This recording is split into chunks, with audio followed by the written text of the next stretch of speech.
Hi everyone, my name's Kaya and this is Femme Fatalegirls in conversation with the lovely Kat. Hey! So if you didn't know Kat already, which you probably should do, Kat runs the amazing magazine and platform called CONKER. Do you want to introduce yourself?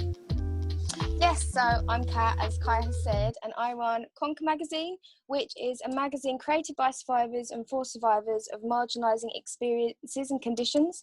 So we talk about so many different topics, but it's basically just a place of healing and safety for everyone, really. It's one of the most beautiful places on the internet. Oh, thank you. So is Femme Fatale. Thank you. I actually have CONKER here. The Rise issue, volume 2.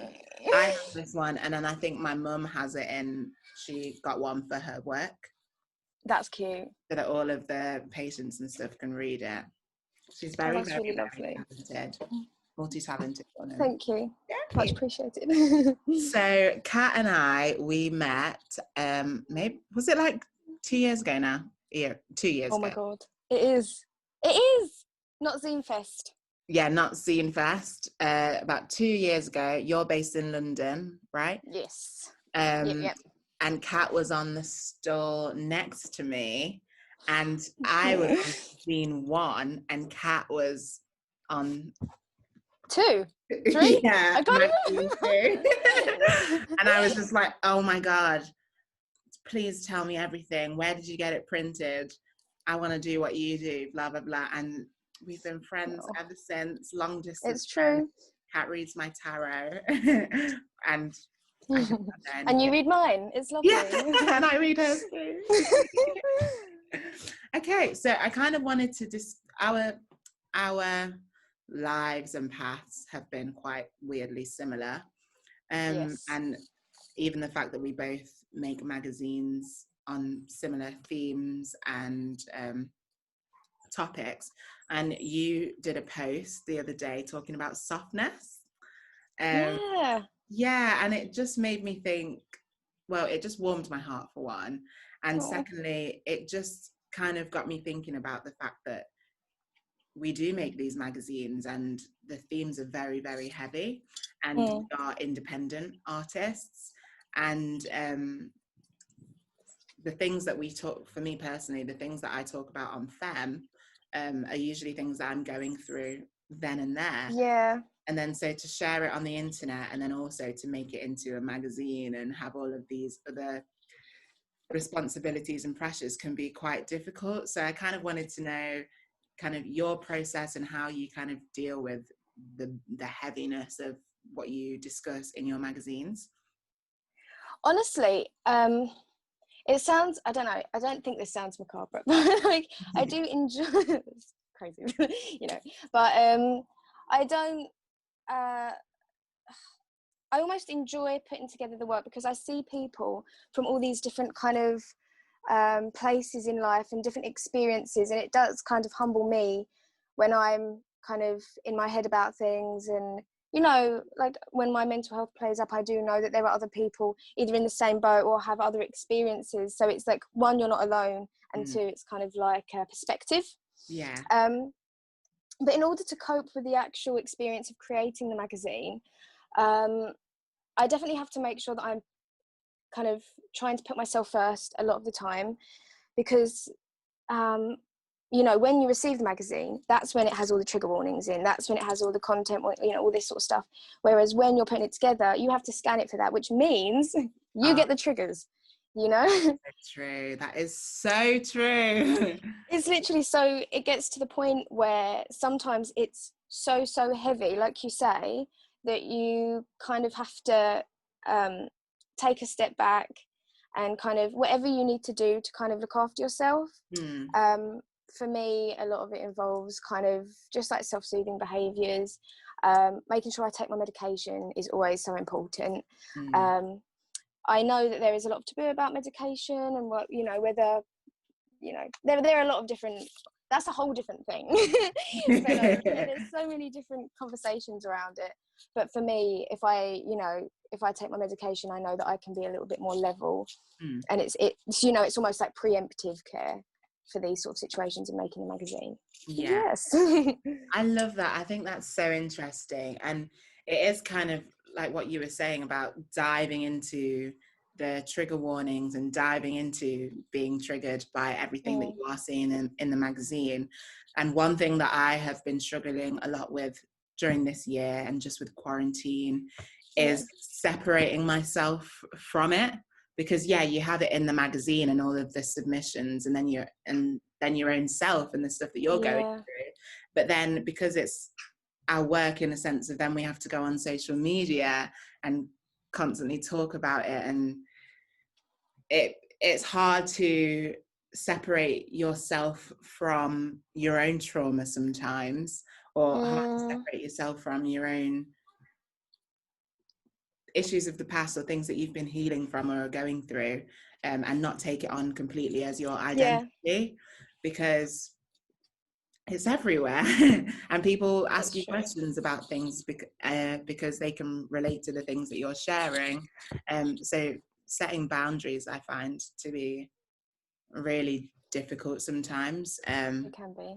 And social media can feel a bit like a battleground, because it's like, I don't want to be on here because I'm trying to escape my issues, but also my business is about talking about my issues. It's like a catch-22, isn't it? Yeah, but like, it is beautiful though.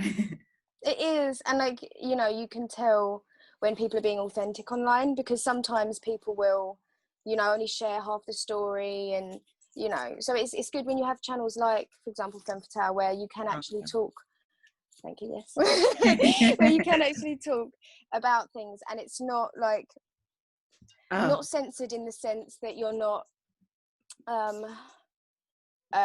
only talking about the good that's happening on your life. You're talking about everything, like the good, the bad, and the ugly. Yeah. Basically, you're talking about everything, but that does leave you vulnerable. It does. Because people, everybody has their opinion. Everybody's like talking, aren't they? So everybody's going to have like something to say about it. But I think when you mentioned social media, it actually just reminded me, like, being on social media is difficult anyway. And like regardless of whether you think certain algorithms work against you or whatever, which obviously we know they do, but even then, like, it's kind of like, in order to run like a good like magazine where you're making sure as many people see it as possible, so to get that outreach, you end up having to be on social media quite a lot and posting at certain times and doing this and doing that, and like trying to just basically be almost stuck to social media, and that can cause its own problems. Yes, exactly, because and there's so much to dive into with this, because there's also just in the fact of like, you run everything, and people then, when you spend so much time on social media, people don't take the things that we do as proper skills. People will ask you, can you do this for me? Can you edit this whole video for me? Can you do this for me? Will you help me run my social media? I'm just no. Oh my God. And for free as well is another thing. No, I cannot do that. But just literally. and just with social media in general, you do end up spending so much time on it, but at the same time you're then talking about taking breaks, self-care away from social media because it's sick. And then you ending up posting that on social media whilst being on social media. From social media. So difficult, and it really is. And I feel like, I don't know, I feel like you and I kind of started around a similar time and have grown in a similar kind of way. And obviously you're in London based and I'm Nottingham. But I don't know, I think magazine culture life is quite different to just being a social media influencer. Like, you get sponsored by brands and stuff to do things. But when I'm still trying to navigate it now and decide where I want to go with it. Or do I want to do a normal job and do this on the side for fun as a hobby? Normal job. yeah, because some days I'm like, I bloody hate social media. And other days I'm like, oh, this is such an incredible place where I get to reach and talk to, like, our whole friendship has been based on social media. Literally. No, it's so true. But that's the thing as well, when you're saying about working for free. So many people do I think this is a creative thing as a whole too. So many people will, I hate to use the word manipulate. It's not always the case. Obviously, some people just maybe don't know better. But I do think, especially kind of bigger companies might manipulate and say, oh, could you do this? Could you appear on this? Could you, you know, blah, blah, blah, all this sort of stuff. And it is, you know, it's not taking what you do seriously, when in fact, what you're doing, for example, in Femme Fatale is something that's actually really helping people. And, you know, it's like an outreach, you know, you're meeting people that you wouldn't otherwise meet because of social media, obviously. Whereas it's being treated as if it's not important and it doesn't actually have any kind of value. Yeah, and exactly. You know, that's reflected back to by people saying that they don't necessarily want to pay you or don't want to make it like a fee paying job. Yeah, basically said the same thing twice. Yeah, it's the truth though. It really You know? is. I've gone and got a job now where I can use all of the skills. I got hired based on what I do with Femme. Oh, that's So amazing. that felt like a really good, it wasn't in the direction I thought, because I was like, I'm self-employed, but having a job opportunity where I get to basically work with young people and use all my social media and editing and creative skills in this job, and that's what they favored me for, that felt like a victory, I suppose. It's nice, I guess, we're seeing kind of more companies like that who are looking for those kind of things now, especially with the coronavirus and the new world. Oh god. Call it that. Okay, so kind of, sorry, to interrupt earlier, someone rang me on the thing and I was like, oh no. Get off. Okay, so so what I wanted to kind of talk to you about a little bit more is paving your way as an artist and as a creator, whilst talking about trauma and stuff, because I guess art therapy is a huge thing, like a huge thing, but when you are talking about your own issues and channeling it into your art, do you find the method to be cathartic and nice, or is it a slower process because you are talking about traumas and stuff? Yeah, it's kind of, it's a split bag really. Sometimes it's really, as you say, like really cathartic, and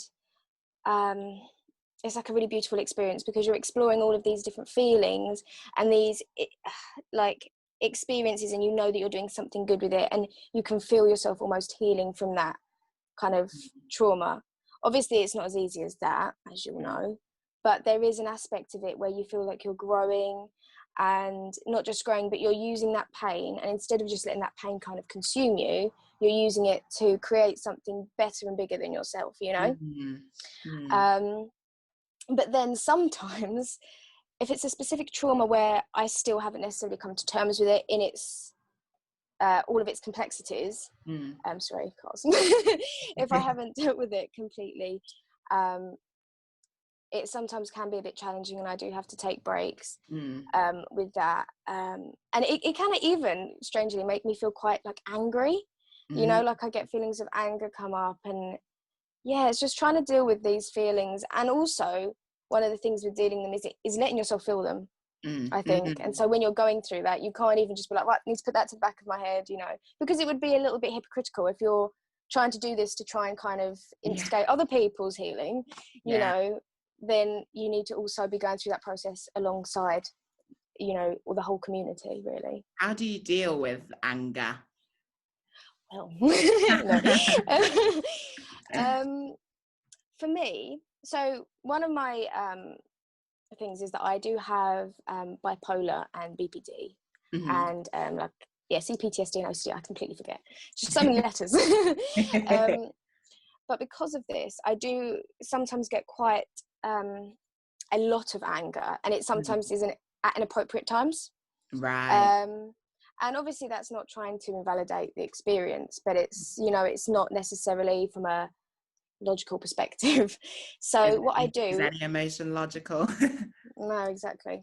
Um, so one of the things I learned in DBT, which is dialectical behaviour therapy, and it's usually used in treatment of BPD, so borderline personality, or it's EUPD now, is you get some ice from the fridge, or like, I don't know, frozen peas, whatever you want to do, you know, you do you.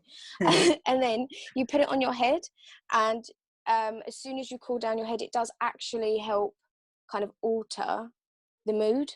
It's quite, I know, That's I was so insane. surprised. Wow. So that's something that you can do. Also, one of the things that I do is I'll get really cold water, and then I'll just keep splashing my face, or just put my face in it. It looks a bit weird, but No, you know, you don't that, really care at that point, do you? that is literally So, like cooling down the hot headness. but it can be difficult. What do you do to deal with anger? I don't really. I don't really deal with my anger. And when I do feel anger, it's such a foreign emotion to me that I'm just like, I think I'm angry. Ah, oh my God, I don't know what to do with this. I now, me and my friends, we have a bad bitch playlist. Love that. So instead of letting my anger come out all in one, I tend to listen to the bad bitch playlist like a few times a week for long periods of time, and I let my sass, annoyance, and anger come out in small ways instead of it Just an exploding. explosion. Yeah, yeah, pretty much. But yeah, I'm not really good at dealing with anger as an emotion. But I mean, that is kind of dealing with it, though, in a sense. I guess so. Preemptive. I guess so. I saw something or heard something where they said that depression is kind of like just built up anger or Yeah. something, because I can't remember. No, it was explained so much better. But they said something about you have all of this anger, and if you don't deal with it, it just ends up turning, Depressing. yeah, and it turns into sadness. And I think I get more depressed than angry and just go, oh. Yeah. But then it No, comes out a lot later, I guess.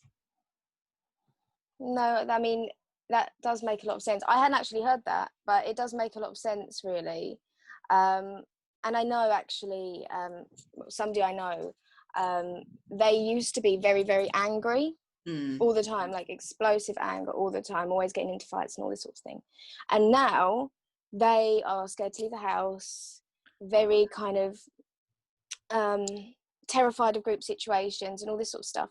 And we were talking about it, and we just considered the fact that maybe their anxiety was presenting as anger at the time, and now, because they're dealing with their anger, anxiety is coming out in a very like raw form, like where it's just, you know, the very typical anxiety, as opposed to this kind of Yeah, mask of anxiety.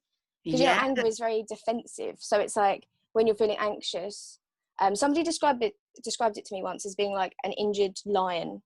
You know, like they lash out more if somebody's coming towards them and they're injured. They know they're defenseless and they lash out more.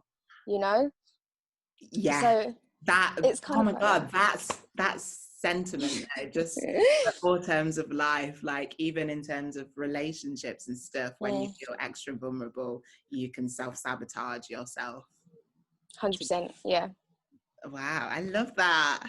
I love that. I love your brain. Well, thank you. I feel like there is just such stigma around very normal things, especially when it comes to emotions. And one of the things that I love about Conquer and you is that you normalize every mental illness under the sun. You normalize talking about medication. You normalize talking about emotions and sadness and ups and downs, which is what we need to see more of, because so many people are actually struggling with the same things. It's not, people say it's taboo, but it's not, because No. nearly every single one of us are dealing with borderline personalities, depression, Yeah. anxiety, especially in this state.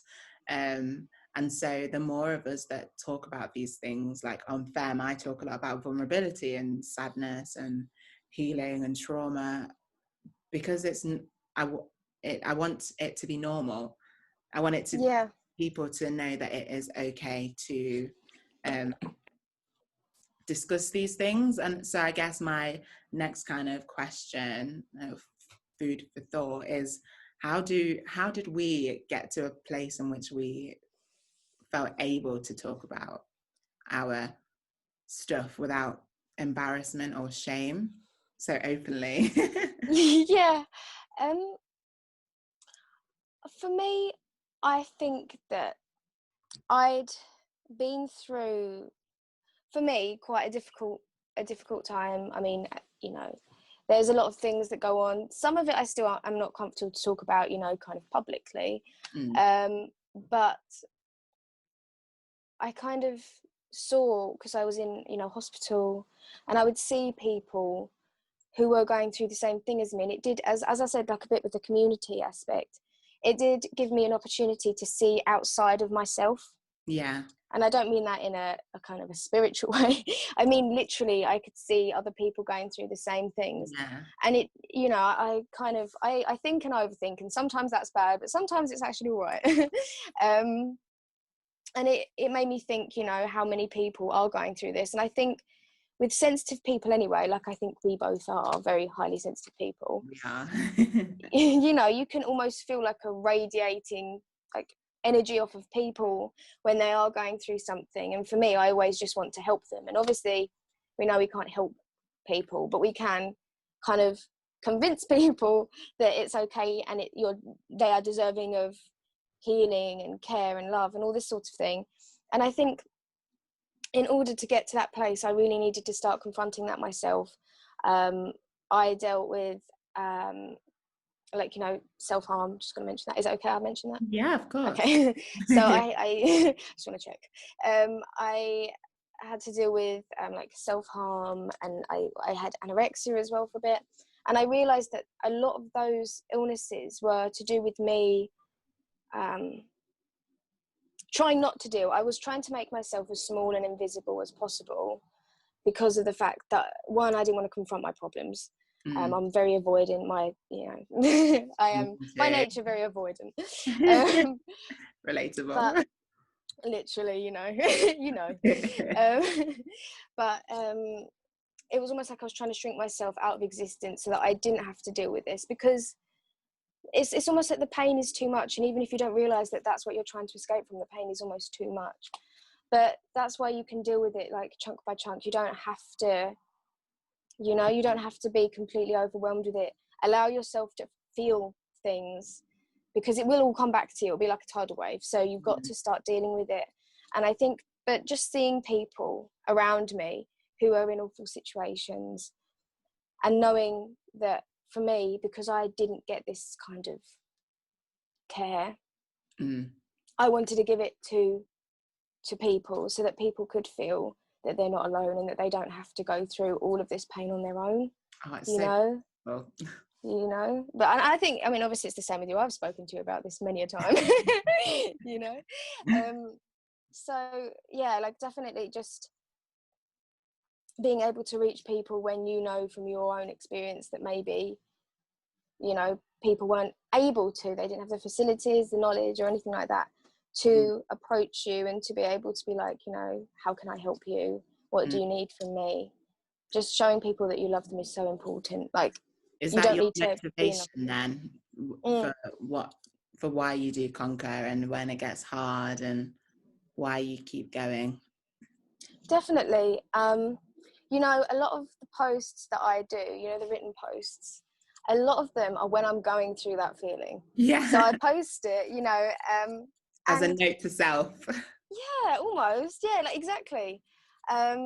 It's kind of like I'm talking to myself. The actual action of writing down that kind of affirmation or that comment or that, you know, even a quote, you know, like it's a way of kind of internalizing it as well.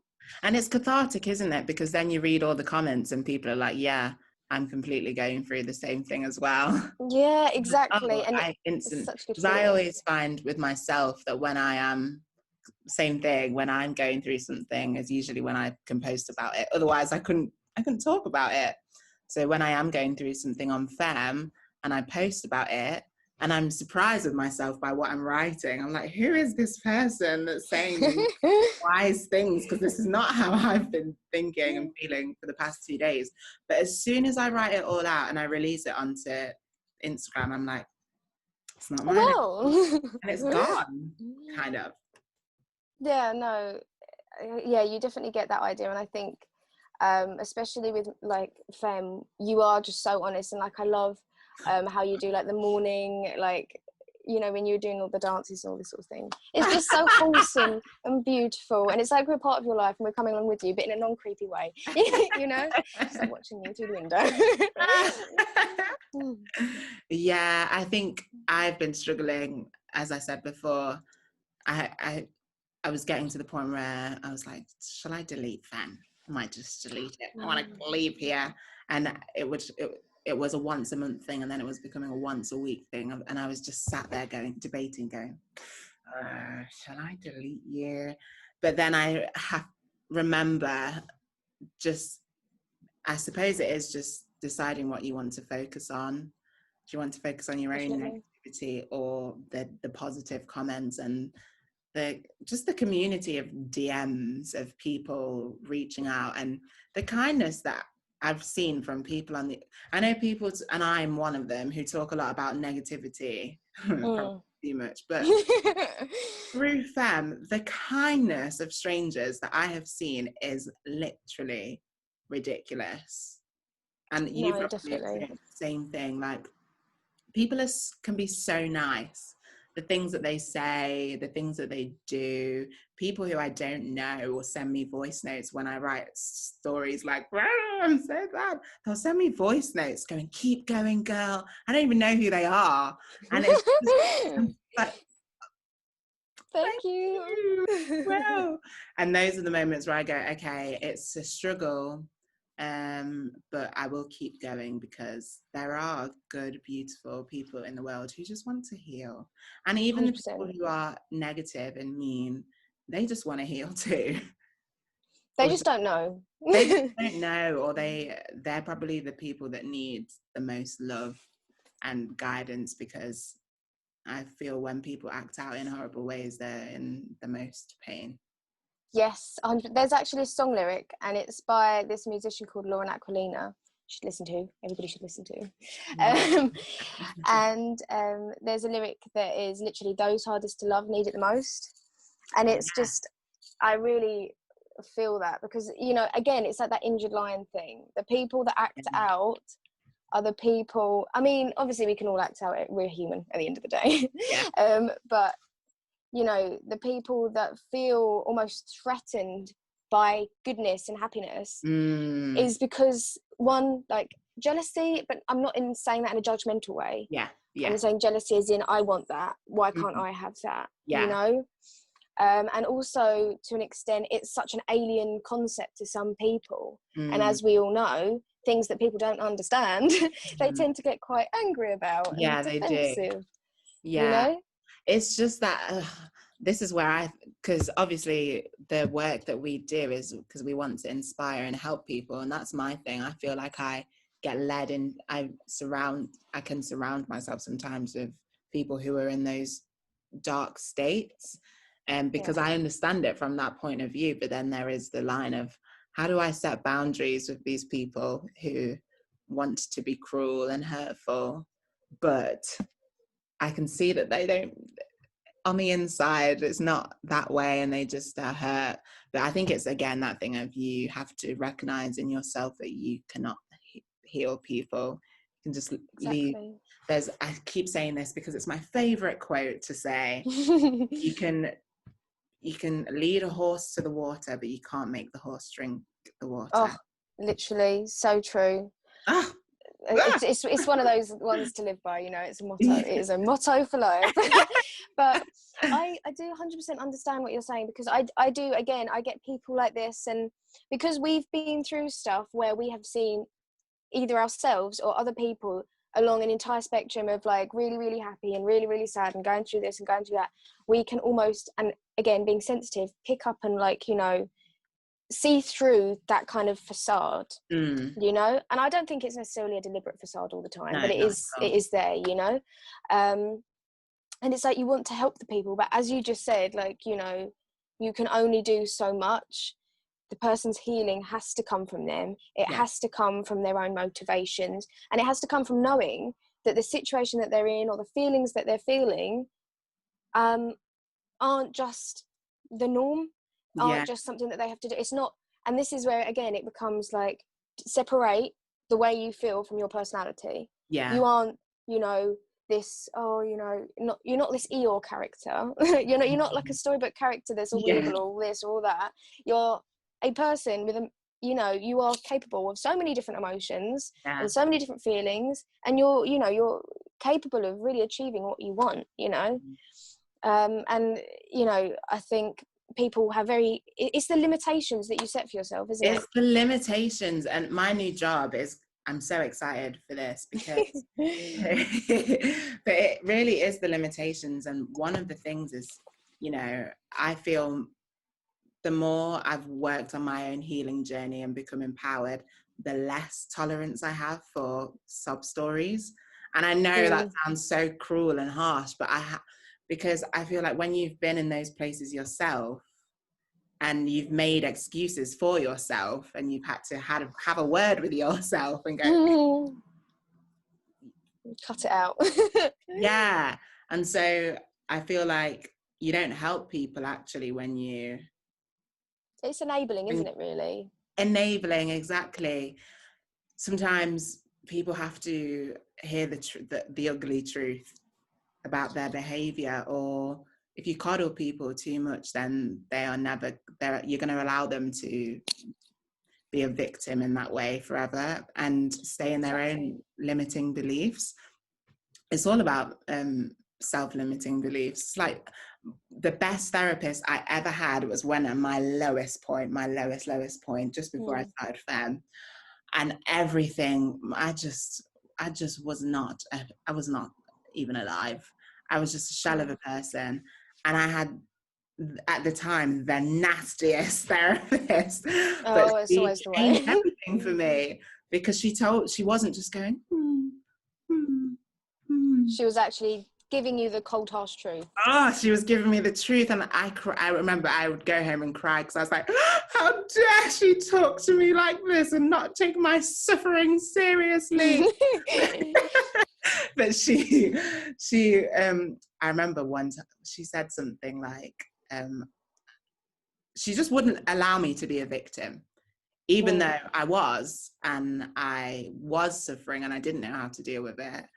She wouldn't allow me to have that mentality, and she showed me how I had a choice to change it. And I didn't want to know I had a choice to change it because I wanted to blame my sadness, problem, depression, and the state that I had ended up in on the world.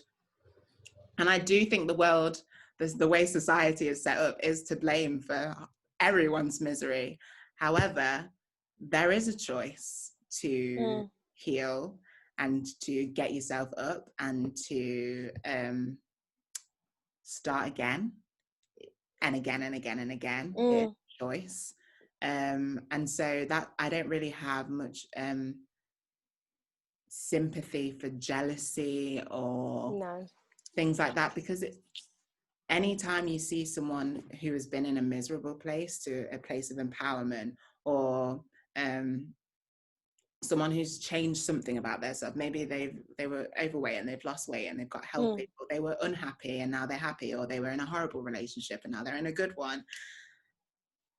Someone had to make the changes in themselves to do that, and they had to pick themselves up from those places to do that. So for me, jealousy is so, I don't want to say stupid, but it's silly, because we all have the capabilities to change things around for ourselves, and it might take a lot of work, and people discredit how much work it takes people to change, to achieve.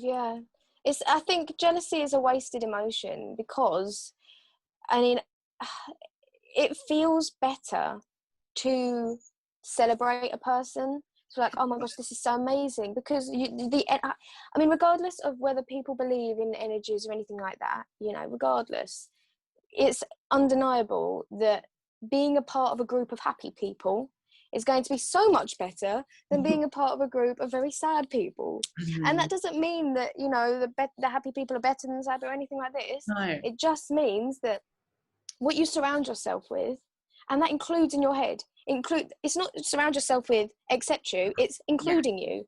You surround yourself with yourself and your energy and your, you know. Yes. Oh my God. So, I was talking to my friends about this yesterday, and I was talking about just drinking and going out and stuff and health.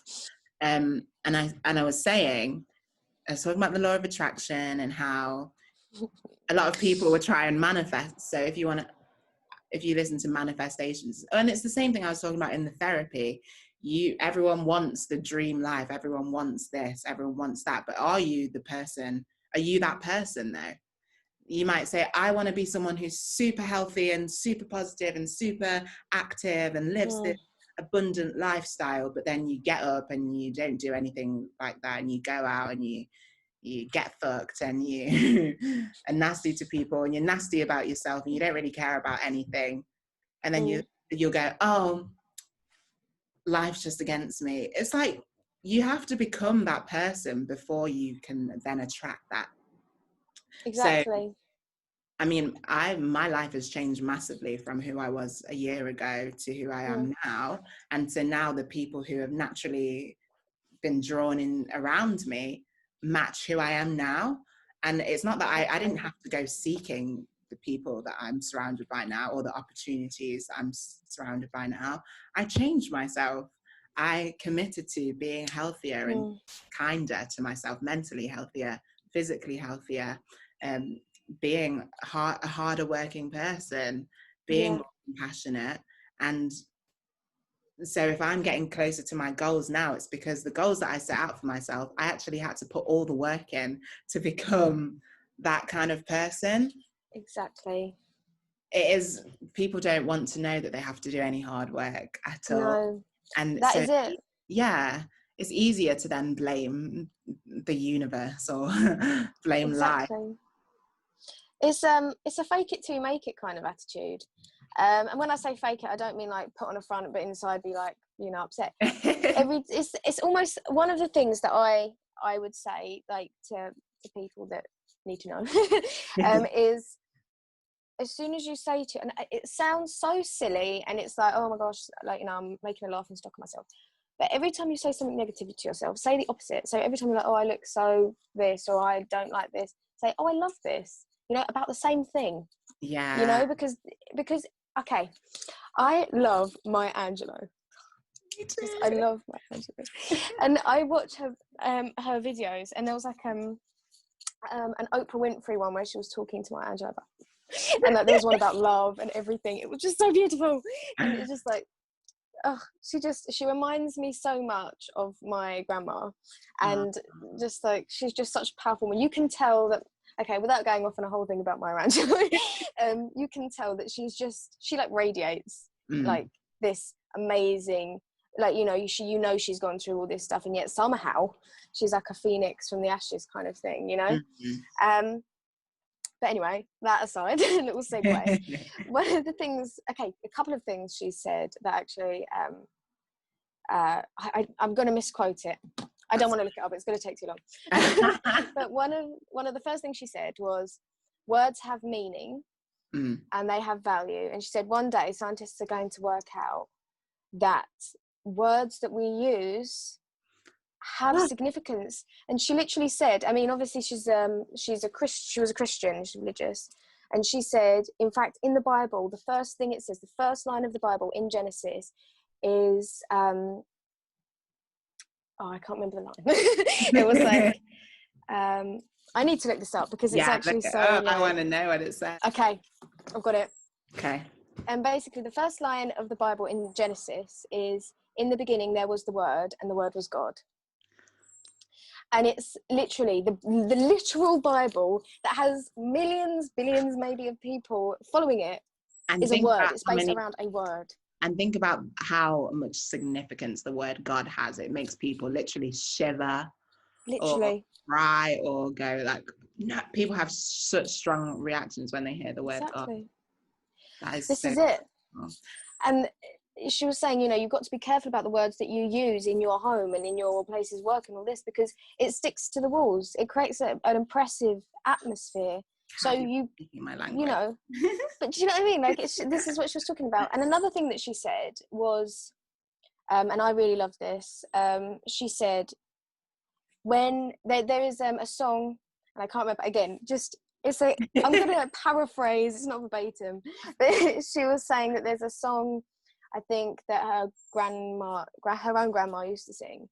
And it was, when it doesn't look like the sun is going to shine anymore, God put a rainbow in the clouds. And that was like the line from the song. And it was literally like, when there is no rainbow in your sky, be a rainbow in somebody else's sky. Yeah. You know? And Yeah. she was saying, you know, and whenever she's in that, she said, because I've been loved by so many people and it's my time to give that back. I've been loved by so many people. And she was like, you know, all people from different walks of life, you know, gay, straight, black, white, Hispanic, you know, she said, she you know, people of, you know, all different areas of the world and all this. She's been loved by so many. And she said that when she goes on stage or she goes to talk at something or she goes, you know, to an event, she said that what she would always do is say, come with me, everyone. I need you now. Every person that's ever loved her, dead, alive, whatever. She says, come with me, everyone. I need you now. And it's just like, you know, because she's, I know it's so emotional. It's like, you know, because then you're never alone. It doesn't matter, even if you're just going into work, if you like, right, everybody, I need you. You know, because it has energy, you know. It does though. Oh, Kat, you're literally speaking my language. The things that I always say it, the things that we say to ourselves have just, and I don't want to get spiritual, but words carry energy. So what you were saying about how when you think a negative thought, you say a positive thing about it.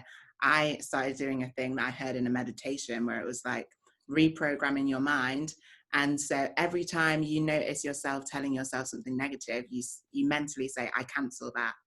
And then you replace it with a positive statement, and your subconscious mind actually starts to rewire it. So every time I start, sometimes I'm like, I cancel that. But like, you're not allowing that to be your truth. Yeah. And no, exactly. so like when I go to bed, I literally just listen to reprogramming your mind, positive affirmations, words, and you hear them and you hear them and you hear them. And I wake up like, oh, can't remember anything I heard. I was asleep, but my subconscious mind was being reprogrammed. So the words that we tell ourselves, it's not acceptable to call ourselves ugly or fat or horrible, or it's not acceptable, because it's the same as saying it to a stranger. We are so horrible and ruthless to ourselves, and we would never speak to anyone else like that, or most of us. And then we wonder why we have such a hard time in life, because we're bullying ourselves. 100%. You're exactly right, and that sounds really cool. I'll have to do that because, but I mean, it's the same sort of concept. Yes, please do. It's actually interesting, like you were mentioning about, you know, we shouldn't say these words for other people. We wouldn't say these words for other people. I know one of my friends, their baby's first word was like a swear word, you know, and it's like, well, she didn't learn it from a book. Like, he doesn't know it's said this a swear word anyway. Yeah, but it's like, you know, somebody has said this around this child, and that's how many times. You know, and so I mean, that's like a very much like what's going on when people are calling themselves these names, like, I'm so ugly, I'm so this, I'm so that. It's because whether they've been told directly or whether they've been told through advertising, or you know, we know where it comes from. It's almost like we know, but we almost it's become so ingrained that we tolerate it anyway. You know, you need to look like this, you need to blah blah blah, all this sort of stuff. But what was I saying? Oh yeah, so with that sort of situation where we are learning that, just as we can learn things, we can unlearn things, and it's difficult. And I was actually watching a documentary because I'm a little nerd, and it was about the brain's neural pathways. Mm. And one of the things that was actually discussing is the fact that our brain doesn't have, I mean, you know, again, this is a documentary, I don't know, I'm not, you know, I'm a neurosurgeon, but the brain doesn't have specific lanes. It's all just from the firing of neurons. So it creates its own pathways, which means, Mm-hmm. a bit like if you're walking in the forest, Mm-hmm. the roads that most people use are the ones that have been trodden down over long periods of time, and it becomes bigger and it becomes deeper and it becomes more set. So the only way to kind of end those thoughts is to stop going down that pathway and make new neural make a pathway. new one, and you can. And so put as much time, this is and this is something that when I'm being when I'm trying to change something or I want to do better, I think, well, I've got this much amount of energy, right? I can choose whether I want to tell myself that I'm ugly and talentless and a failure. I can tell myself, you're beautiful and great and amazing. It doesn't matter which one you choose, it's completely up to you, but it takes the same amount of energy. So I'd rather put it into feeling good about myself, even if it feels wrong. And it will feel wrong at first, because like you said, the path that you always take is the one where you call yourself names and you beat yourself up. So at first, telling yourself and hearing these positive affirmations, they don't feel true. It's like what you said, to make it. But the way that the brain works is that you hear it, and you hear it often enough, just like you've heard the negative things often enough. And they say it takes 28 days. So if you listen to these affirmations 28 days in a row, that's a new brain wave created. And that's a new way of thinking. And it's worth investing in yourself. 100%. I mean, at the end of the day, we may live, you know, in big communities, and, you know, there's obviously overcrowding and all this like huge population, but still we have to live with ourselves. And at the end of the day, we only have ourselves. Exactly. And it's not a negative thing. In fact, that can, like, a lot of people may see that as a negative thing, but it's actually such a positive thing, because you're the person that knows you the best. You are the person that has the same, you have the same tastes as yourself, you like the same things, have the same like interests, you know, it's amazing, like you're best friends. You'd be excited about the same things. Like me, if I could go hang out, I could hang out with someone else and I'm like, woohoo! And they might be like, no. But me on my own, I'm like, woohoo! Bouncing off the walls. And I have to be weird about the fact that I'm like, woohoo! Because there's no one to judge me other than myself, but we don't do that. Exactly. No, it's so true. And it is important. It's so important. It's so important. And people make self-love and positive affirmations, it sounds so new agey and of the self-love kind of culture, but do it. It feels good. Invest in it. I'd rather do that than invest in, because I did invest in everything else and I was miserable for a large majority of I've been alive for 22 years, and I'd say for about 19 years of I've been miserable.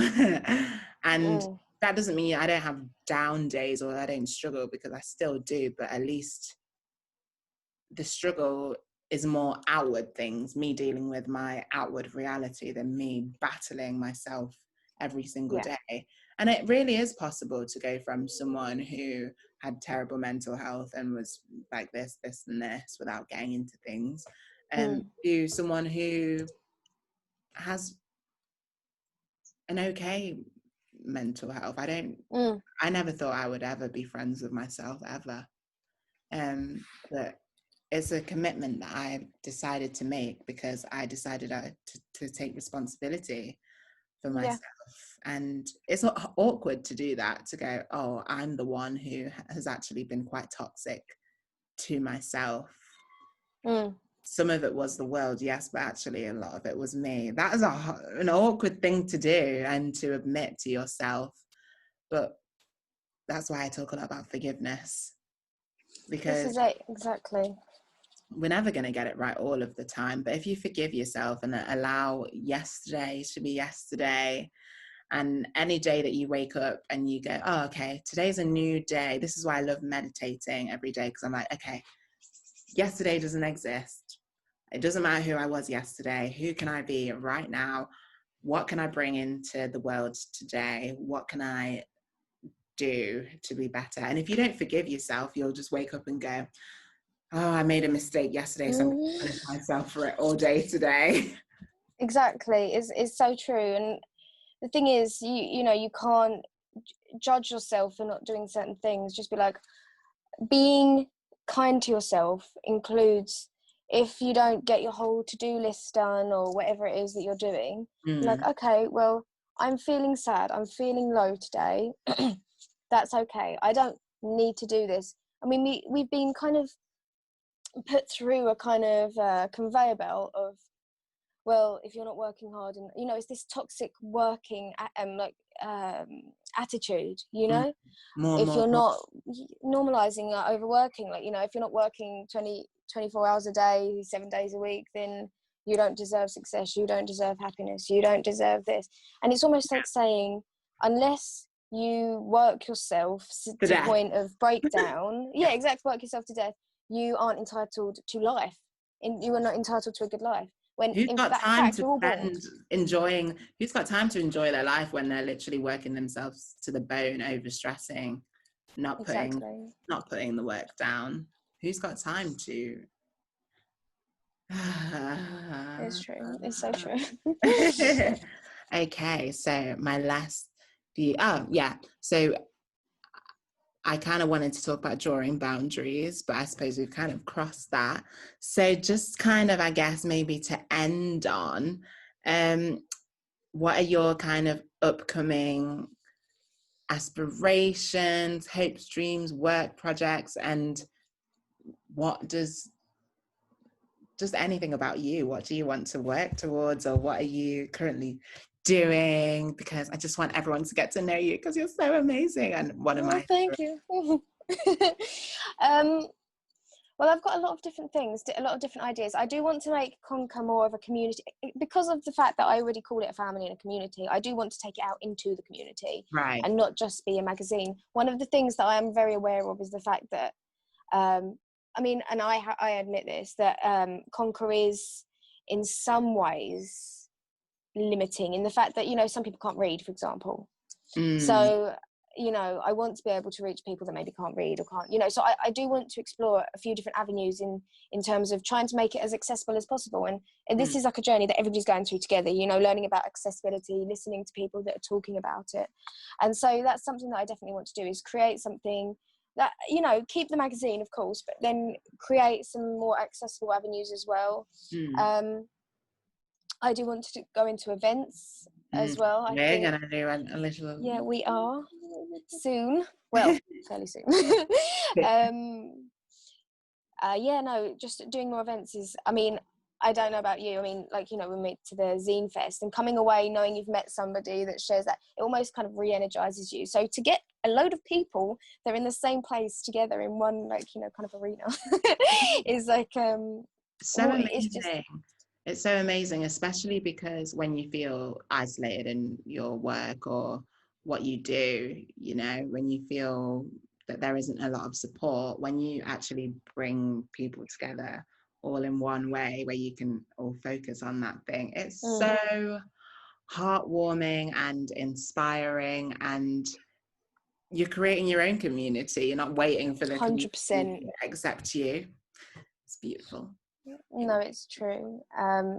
Yeah, I think I mean, that's with Conker as well. And, you know, I just, actually, we mentioned this a little while ago with the words. Like, I do like using specific words, because, as you say, each word has so many different reactions. Home, for so many people, means, sometimes it means safety, sometimes it doesn't, you know, like it can mean so many different things. And I just really want to, because, I mean, obviously, create Conker, I did have an affinity with words, the written word, you know, love reading. So one of the things that I did want to do also is to take the written word out there. And, you know, so many people are so lost in social media and all this sort of thing. I do want to kind of get people back to kind of like the basics. Physical. Really. Yeah, exactly. I love that I can relate to you on just the love of books and physical magazines, because that is why, kind of coming full circle with the conversation, how we started talking about social media and that, why I love making magazines so much, and it's probably the same for you, is because it is not online, it's 100%. physical. You actually have to go inside. And with magazines and the kind of style that we do, you know, you read a little bit of something and then you might put it down for a month, and then you can write in it and draw in it and come back to it, and you're like, oh my god, I completely relate to that. And there's artwork, and it's an experience where you actually have to think. It's everything on social media is so quick. You go on, you scroll, you take it in, oh that's good, you share it, and then that's it. It's not within 100%. 24 hours, or it hasn't really, you think it's made an impact on you, but how many messages are you seeing all day on social media? And so print, oh, I love it. It's so And exactly, and it lasts as well. Like good. a physical copy lasts. You're, as you say, you're taking your time. It's not part of scroll culture where you're just going through the motions, really not taking anything in. I saw something about our grandparents or the previous generation, well, maybe a couple of generations before, the amount of information that they saw in a lifetime is the amount we see in one day. Oh my god, that's such a horrible thought. It's so I know. So oh, we're completely overwhelmed, and that's we sick. don't even realize it, you know. We're in like a little hamster wheel, not realizing how overworked our brain is. We're not built to take in that much information. So being able to do it at your own pace without the distractions of people like, you know, beeping you with messages and all this sort of stuff, just completely like take yourself out and, you know, just sit down. Whenever I've finished a book or a magazine, I've just felt so, I don't know, it's like a wholesome feeling, like Yeah, something's changed, it's a you know. quiet moment. Going on social media feels busy, but going to Loud. read a book, and like, I just love that I have brought so many books that are just floating around my friendship groups. I don't know who's got them, who's reading what, if they're reading them, but just knowing that there's things that I found in those pages that are now with someone else, and you don't know if they will read Exactly. it. I'll give people books I've read, like, you've got to read this. And I just think this person's going to pick this page up at this point in their life when they're not expecting it. And what difference. 100%. It's the best feeling in the world. And what you said about just you, like, how we take in so much information now, half of it, like, we don't even know what is real and what's not. That's the scary part. Exactly. It's a lot of the information in the media that we're seeing is so manipulated. So we're getting bombarded with images constantly, and Exactly. people think they think for themselves, but they don't. Oh no, 100%. It's kind of it's not like the hypodermic needle theory that is like, you know, we react immediately to what we see, but it's like it's almost like an insidious breaking down of what we Mm. believe to be true. I remember you know, when I was younger, we didn't have this. I sound like an old person now. We didn't have. I mean, we may have. Maybe the richer people had this, but I never had Photoshop. You know, like where you could photo What? edit. Photoshop. You know, where you can edit like Oh your yeah, yeah, photos yeah, and all sort of stuff. yeah. Like even the way I was describing, it's like an old person. But you know, where you can like manipulate features and everything. Mm, And I'm not saying that time was better, because it was not. It had its problems. You know, we all know mm, this. But you know, we came to accept, like, you know, when somebody uploaded a picture, they would have their spots, you know, on show. There's nothing they could do about it. You know, the mm. spots are there, Mm. and that would be up on Facebook or something. But slowly, we've got to a point where suddenly it's on social media, and you'll see like these really edited photos, and nobody's like, oh, that looks edited, you know. And you know, fair enough, do what you want to do, but when you're portraying that as being the reality, It's distorting. somebody, exactly, and is creating these unrealistic expectations. I mean, I did an interview. Actually, somebody I met at the Not Zine Fair came up to me and asked me if I could be interviewed for her thesis, which I was like, Nah. oh, my name's going to be in like the credits, you know. I was very excited about that. But she basically was talking to me, and I kind of said to her, what is deemed to be fashionable is forever in flux, Mm. because it's true, you know. I mean, I remember back in the day, it was, I mean, obviously there is a cultural and I would maybe from what I've heard from other people, there's like a racial kind of aspect to it. But where people used to be like, oh, you know, the flatter bums and the, you know, all this sort of stuff, so glamorous in the 90s, you know, being like very kind of that athletic figure. But then it became, you know, with Kim Kardashian, all this sort of stuff, you know, and then it's like, so really whatever anybody's aspiring to, just like sand, it's just kind of disappearing into, you know, like the hourglass. It never lasts. It's so Nothing really dangerous for lasts. younger people though, because we kind of know, we're still heavily influenced by it, even seeing the changes and knowing that isn't real. But for people 100%. Who are coming up getting phones now, they don't know that. They don't know that it's edited, because everything looks like that. This is what I mean. It's like an insidious process where suddenly it's just become the norm, and we just got to accept, you know, people are going to naturally edit all their photos. And again, as I said, like, I'm not saying that in a judgmental way, because, you know, people are still working through their own insecurities, whatever. So, you know, I can understand that. But at the same time, who are you influencing? It's young people doing it as well. People who, you know, who may not even realise the damage they're doing to themselves by editing their own photos. You know, because they'll end up comparing themselves to this version of themselves. You know, this is perhaps a little bit personal, but I'll say it anyway. I don't really mind. I won't mention any names, of course, but I was in a relationship with somebody when I was about 15. We were only together for 6 months. And I remember he, and this was a little while ago, but we have not dated for like 8 years, right?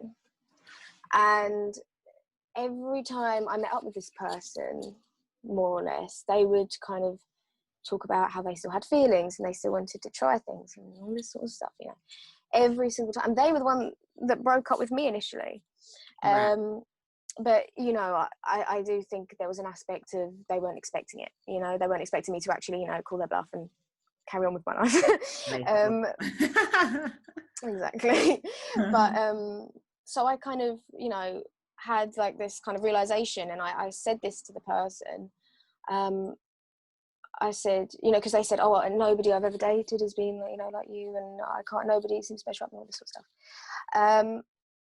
And it hit me that the image that this person has created of me in their head isn't even something that I could live up to, let alone all these other people. You know, it's like you have an image. I mean, you see me maybe once a year, twice a year, you know, and yet you have this image of me in your head that you're feeding into with all your own desires and hopes and everything that maybe you want in yourself, because that's often what people are looking for in relationships. Let's be honest, things that you don't necessarily want having yourself, you're trying to get that, especially in unhealthy relationships. So I mean, I did say this, and I you know, a bit like I did a post a little while ago about balloons, of course. And it's kind of, I did say to this person, like, you need to let go. I said, it's like you're holding on to balloons and the wind is blowing and it's cutting at your hands. You need to at some point decide that at some point or another, you need to let go of this idea, let go of this concept, let go of this thought that things have to be a certain way, or, you know, as you were saying, kind of, you can't manifest what you really want in life if you aren't in a place of truth and clarity, really. You need to have clarity in your own existence. To see things clearly, especially when you have created a fantasy of something that you really want. It's hard to know, especially in terms of trauma stuff. Yeah. A lot of how people who have codependency issues because of abuse and stuff, when we're children and stuff, and when we to protect ourselves, we live in a fantasy world to protect ourselves. So you know, reality becomes distorted. If you've experienced any kind of mental abuse at all, your reality on the day-to-day is distorted. So idolizing people. Yeah, that's it. Becomes so dangerous, but sometimes the fantasy of something can be way better than the actual reality of what it is.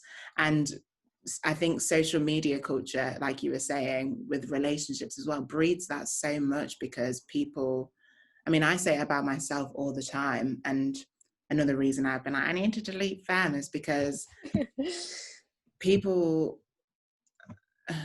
before, some, like a lot of people that I meet now, we'll get into a conversation, they'll ask me about what I do or say, oh, and I'll tell them, and then they'll go and like watch my videos or see pictures or of the past of me like dressed really glamorously, and that isn't a real person. Like it is, but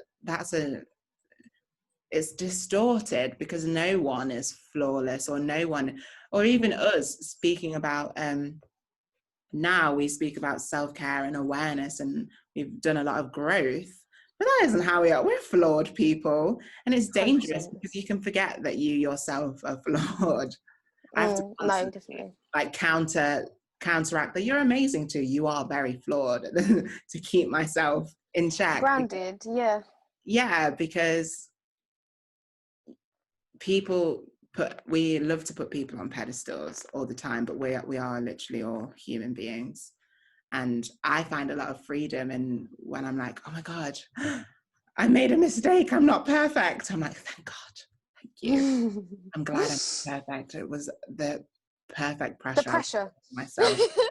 Horrible. Yeah. Thank God I'm a human being. Exactly. Actually, oh my gosh, I'm doing it again.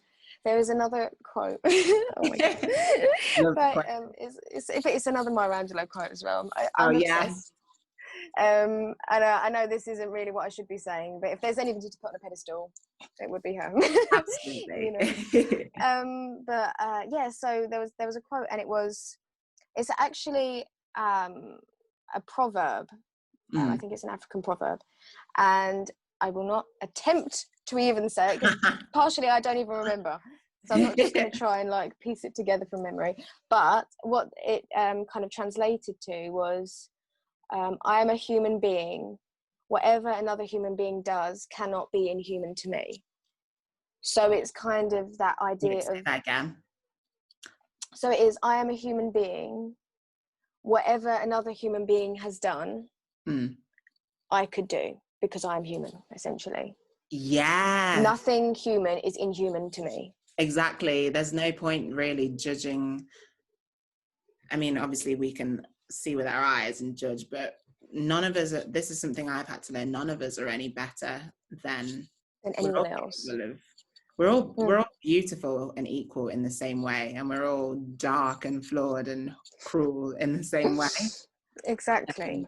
You know, I mean, I know that I can be, you know, if I'm really angry, and I know I've seen myself, you know, because I have these learned toxic traits. I'm still unlearning it. It's a life, you know, and that's the thing also, because of the fact that, you know, when we present ourselves, it's like, this is healing, but that doesn't mean we are healed.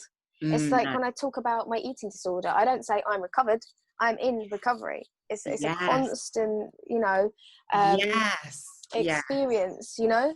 So we are constantly recovering. I see myself using my toxic traits so much more than I would like, you know, projecting, you know, or even just taking things out on other people where it's unnecessary. But that's the thing. It's okay to make mistakes. You know, obviously it's okay to make mistakes, so long as you say, you take accountability and responsibility. It's like what you were saying about the sob story. Unless you're taking responsibility and accountability, you will never grow. And that is a harsh truth. Exactly. But there is kindness in that harshness, because it's like you said, that therapist, they were being, you know, what they were saying, the reason it seemed so, like, as you were saying, like, the reason it seemed so kind of aggressive almost was because of your defenses are like flaring up, because it's going to a place where you are incredibly guarded and it's under attack. True. You know, it's a place of truth, but in the truth, the hard truth becomes empowerment, because then you're freed from that.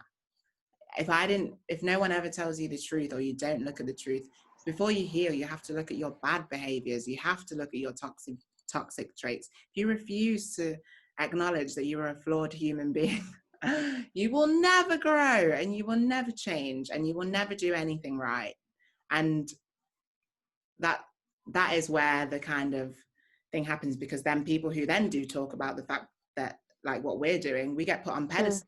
But no, we have to continuously acknowledge that, like, with me, I have a lot of toxic traits that I've learned with people. I have a lot of anxiety. It's like, it is a constant recovery. That's why I have such a strict routine.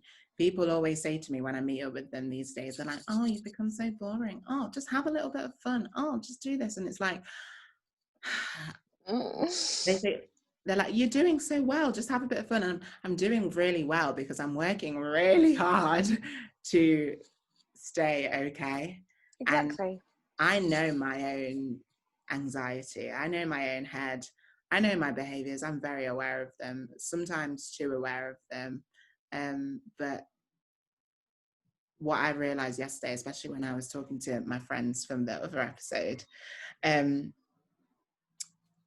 I think I used to think that there was a perfect person, or like you get to a point where, okay, I'm a flawed person, but then later on in life I'll become a perfect person, or like a perfect way of being. Yeah, or there's people out there who can do no wrong, and it's unrealistic. What I've realized now is that actually there is not one person on the earth, not one person, not your favorite person, not your favorite celebrity.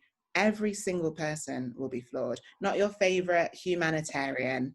No one will get everything right all the time. Every single person is flawed, and that's how it's supposed to be. It's not about not being flawed. It's about being honest and taking accountability and working towards becoming better, not about being perfect. And I think I'm so glad that I have learned this lesson now, because now, one, my relationships with people are improving because I don't have this pressure on them to be perfect people. I can accept them as they are, but I'm also not being hard on myself, because if I can accept them as they are for being imperfect, then I can accept myself for being but it's exactly, it's compassion, and it's empathy. Empathy is not always, as you know, like empathizing with a certain situation. It's literally saying, I see you where you are at right now. I can see you, like I know where you're at, and understanding, as you say, like understanding that we're all flawed in different ways, but it's about being vulnerably flawed. It's about being open, like, these are my flaws. This is what I do wrong. And a good friend or a good, family member or anything like that, you would say, and if you felt safe with them, call me out when I do something, And a lot of people think call out culture, and obviously there's again debate around that. A lot of people think call out culture is always bad, but I think the actual beginnings of it in particular are good, because of the fact that, as you say, like with your therapist, unless you are literally sending people over there to bully them and be nasty, because that's not giving people permission to grow. And again, it's that idea of you're flawed, I don't like the idea flawed. I don't like the idea of cancelling people. No. Because we're all there. We have to grow. You can't just cancel someone for getting something wrong. Like I do. And there are times where I'm like, that person is cancelled. Not get out of my life. Even for myself, it's like, it's not a good thing to do though, because I don't know that person's journey. I don't know if that person is capable of growth. And if we just cancel people, it's really dangerous. And then you end up with no one actually wanting to say anything or do anything or speak out about anything, because they're terrified of getting things wrong and being cancelled. Yeah, I do think it's such a cool thing also to deny somebody the ability to change, to deny somebody that ability to kind of almost heal themselves, heal the way that they are. I know that sounds quite brutal, but like to kind of, because again, and you'll know this, as soon as, again, it's a slow process, but sometimes you do wake up and feel a bit different and feel like, oh wow, I can actually say that to myself now in a good way, like, oh my gosh, that's so weird, and it's like an emotional experience. But like I'm sure you would say this, like, it's one of the most rewarding experiences, because how hard you've had to work. You've had to literally go against the grain to try and achieve this, but I agree with you with cancel culture. I think it's denying people the ability to change, when in reality, nobody is complete until literally the day Death. you die. Exactly. Yeah. You know, nobody's like, oh, this is me now. It's like, oh, okay, so are you the same person? You're not even the same person. I'm not the same person I was an hour ago. I dread to think of things I said when I was 14 with passion. Oh, I mean, I have Facebook memories, so I know. Yes. Did you see the one that I do like? My one that came up and it was like, heal the world. And I was like, oh, I got the same heart, but I used to be so, when I was like 8 years old, I don't know, I was confident to the next level. Like I'd be at school and I would, my just righteousness, I thought I knew everything. I was so young and was so opinionated about things I had no experience in. But you've kind of turned that into something else now. You've used that way of being to, and obviously you've grown through other experiences that may have changed that, but like you've almost like re-embodied your 8-year-old self, but with the clarity of now. I have. I'm like the 8-year-old me, but just like summoned 8-year-old Kaya. Why now? Whereas before there was just like I was just a bit early. It's like, okay, calm down. Give it a couple of years. No, you're 8. It's so true. No, I relate though. That is funny. Well, is there anything that you would like to end on?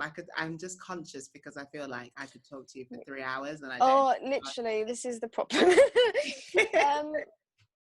I think I would say though, because obviously we both come from a creative field, and one thing that I would always say to people, because so many people come to me asking about how to make magazines and how to, you know, getting into all that, especially as I don't have, you know, like we don't have degrees in journalism. No, you know, I have so many spelling errors in my magazine. I kind of like it though, because people always try and be nice and they're like, just to let you know, you might need an editor for your next one. And I'm like, I know, but when I made it, I was just making it. I didn't know people were really going to buy it. Yeah, but even then, like I know, because I've had people come to me say, oh, there's a spelling error here, or there's this. And you know, when you think about the fact that most magazines have several editors, several writers, like we're doing most of the work ourselves, you're going to make mistakes. All of it in my case. And I have no experience. Like, to learn InDesign, I did not know how to use InDesign. I'd never made a magazine. I went from a zine, which I made with Alice, and Alice edited it all. And I was just like, we want this here, this there. To, I had dropped out of college. I hadn't been in school or any English lessons for years. I am a writer, naturally. I have a way with words, but I didn't know anything about anything. To then have to do a 120-page magazine, to read everyone's submissions, edit all the words, and then think about the style of the magazine, put it all together. It took nights, and like you said in your post, nights and days. I'm rereading things over and over, trying to think, does this sound right in my head?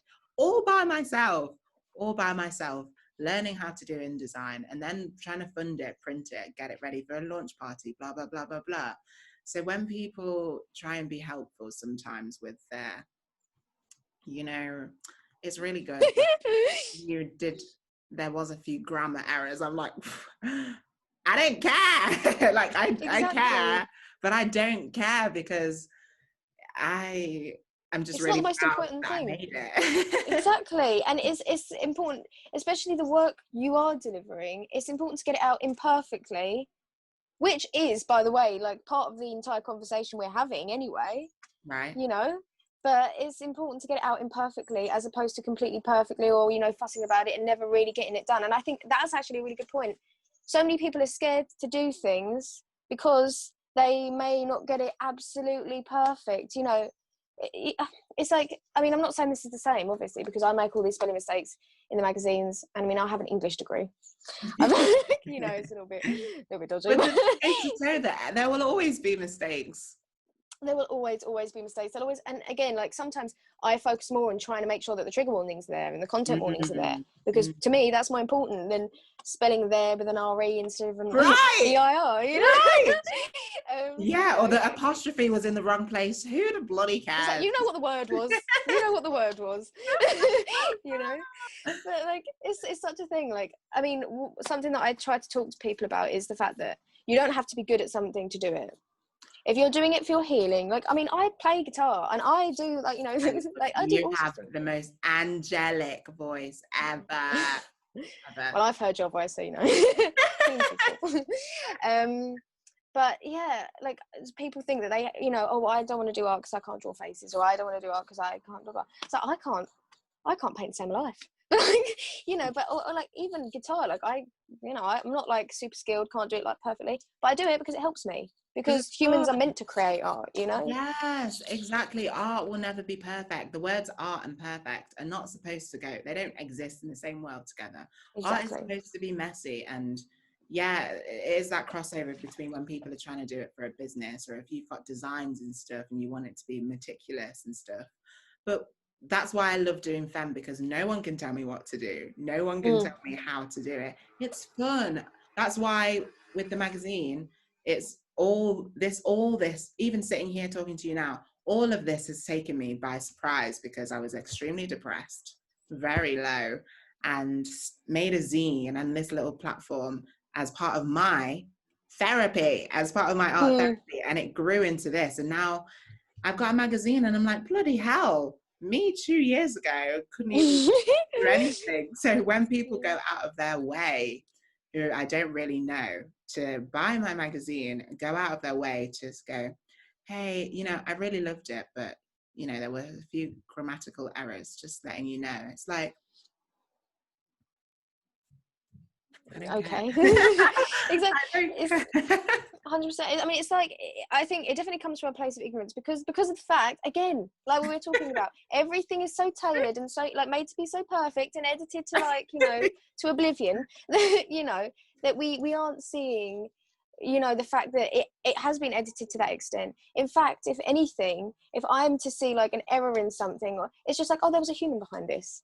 Yeah, there was a human. Someone made this. Like, yeah, I get it. If you can make something better, you should definitely make it better. And of course, yeah. will have someone proofread everything for me the next time. But there'll still be a mistake. Even with that, there'll still be a mistake. And like the best part about it is that I read through the magazine and don't see any mistakes. Yeah. So I don't even know. Like, I will read the I just think of all the time that I had to spend like going like this on InDesign and reading all the words. And yeah, I say this to a lot of my friends who have graduated just now from art. If I was at university and I made the magazine, I would have got bad feedback on it. Yeah. Oh, the same. I would have got bad feedback on it. But me as an independent person just making a magazine, I've sold all my copies. So it's kind of like, don't worry about perfection too much, or what your teachers say, or not making something because it's perfect, because people aren't looking for perfection. No one cares. I don't go and buy things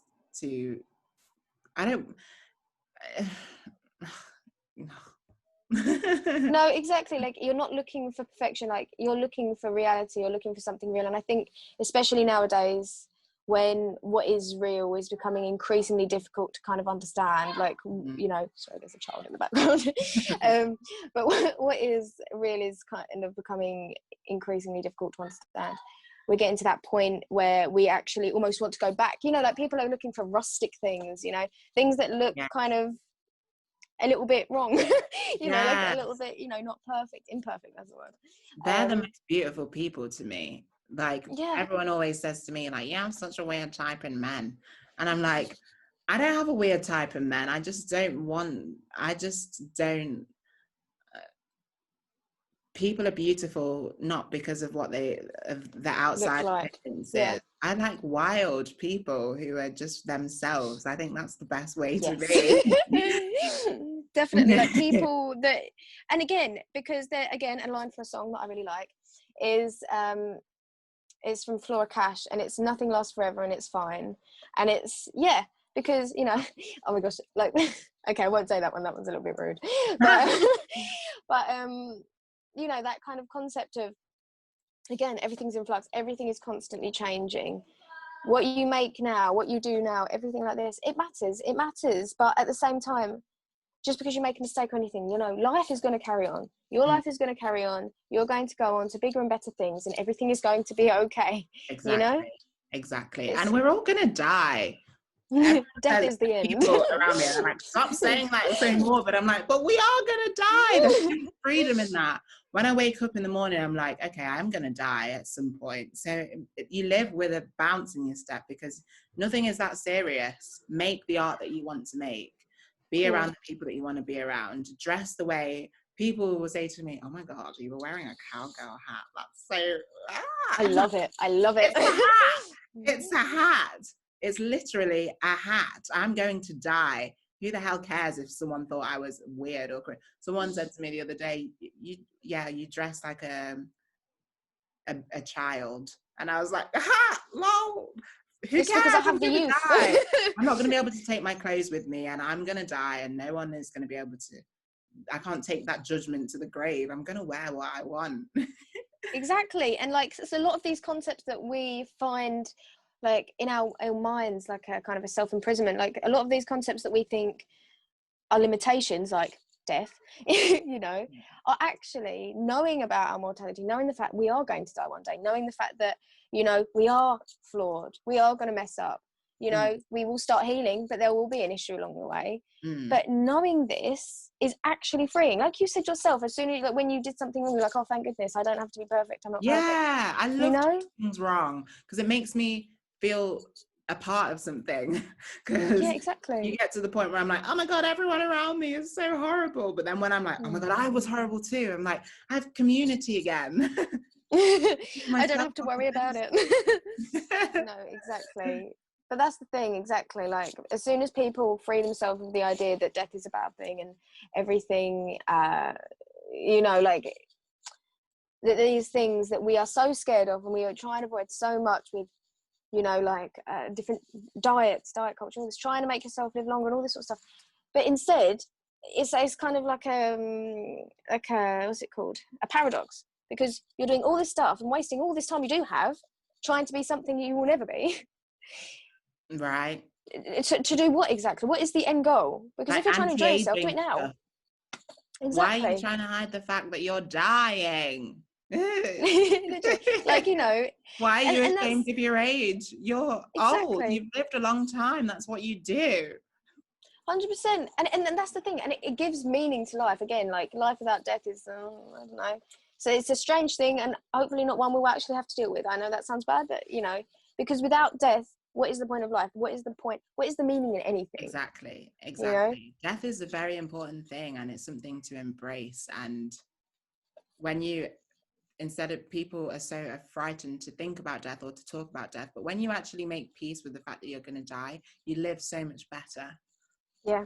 I feel you like start caring less about exactly. What people think. And I feel like, not to be morbid, but when I was really, really low and at my lowest point, and I was feeling super suicidal and stuff, that was before I started Femme.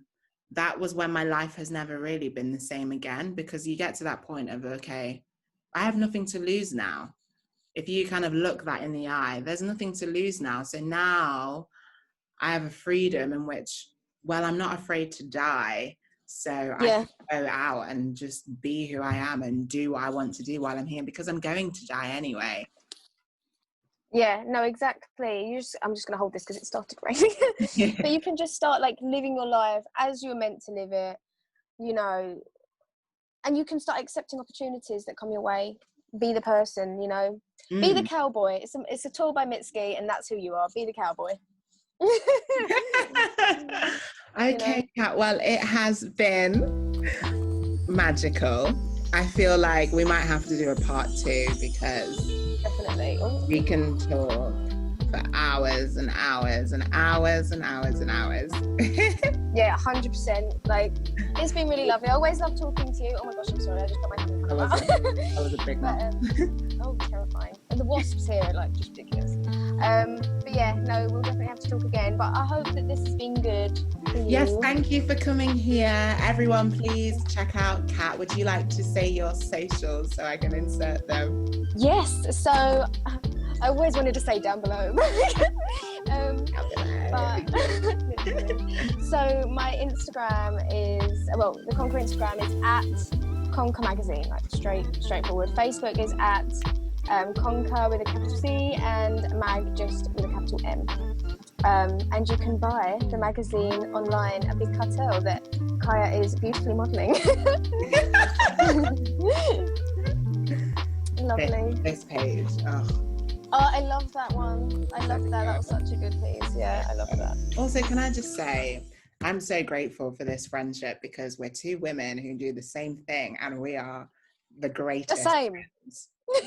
And there's no like, oh my God, she makes a magazine too. Oh my God, I need to tear her down. It's like, oh my God, we can fangirl together about the things. Exactly. Community over competition.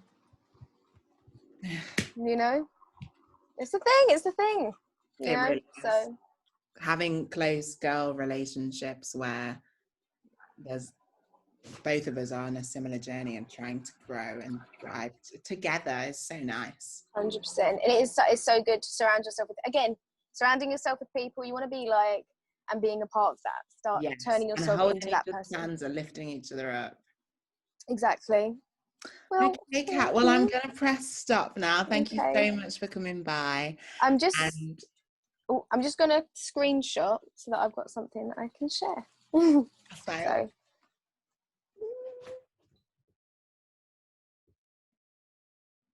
You've gone Susan's iPad. Hello?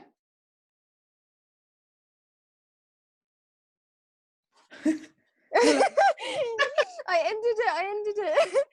Okay, no. Well, I'm going to do it with my phone instead. This is what I mean. I can't do anything. Hang on. Right, there we go. I'm going to do it with my phone. I'm still laughing. I can't go. This is why I shouldn't be allowed near technology.